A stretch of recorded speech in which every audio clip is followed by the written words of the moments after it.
కానీ సింహమురి పట్టణంలో పోలీస్ శాఖ మిగతా శాఖలు మాకు సహకరించారు చూడు. నిజంగా వాళ్ళ కుటుంబాలు ఈ పట్టణాన్ని రక్షిస్తున్నటువంటి నిన్న ఏసీపీ గారి దగ్గరికి పోయి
విషయం తెలుసా?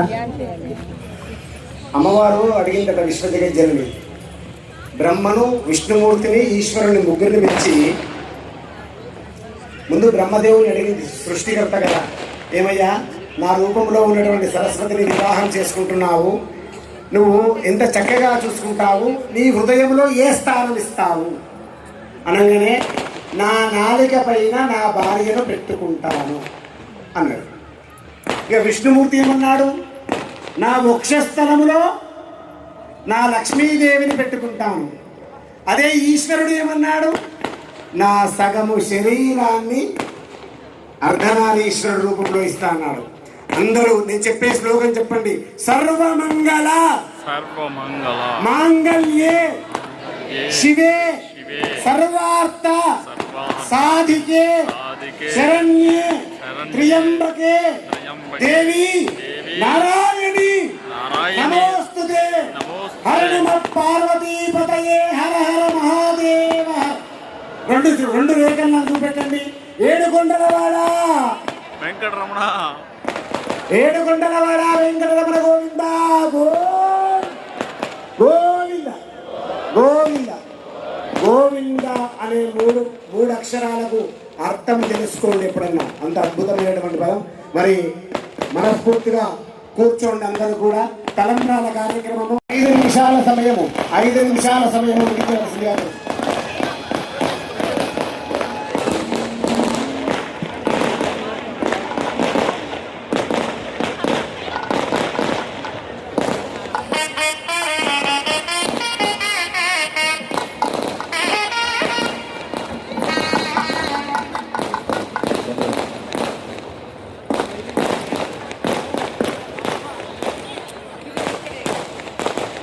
మన నెల్లూరుకి సంబంధించినటువంటి నాట్య కళాకారులు ఒక విశేషమైనటువంటి నృత్య రూపకంతో అందరినీ కూడా అలరించేందుకు వేదికపైకి విచ్చేశారు. వారందరికీ కూడా మీ కరటాల ధ్వనులతో స్వాగతం చెప్పాల్సిందిగా కోరుతున్నాం. శివపార్వతుల కళ్యాణానికి సంబంధించినటువంటి నృత్య రూపకం అండి. ఈ అపురూపమైనటువంటి కళారూపాన్ని మీరంతా కూడా ఆస్వాదించాల్సిందిగా కోరుతున్నాం. కాసేపట్లో స్వామి అమ్మవార్ల తలంబ్రాల కార్యక్రమం ఉంది.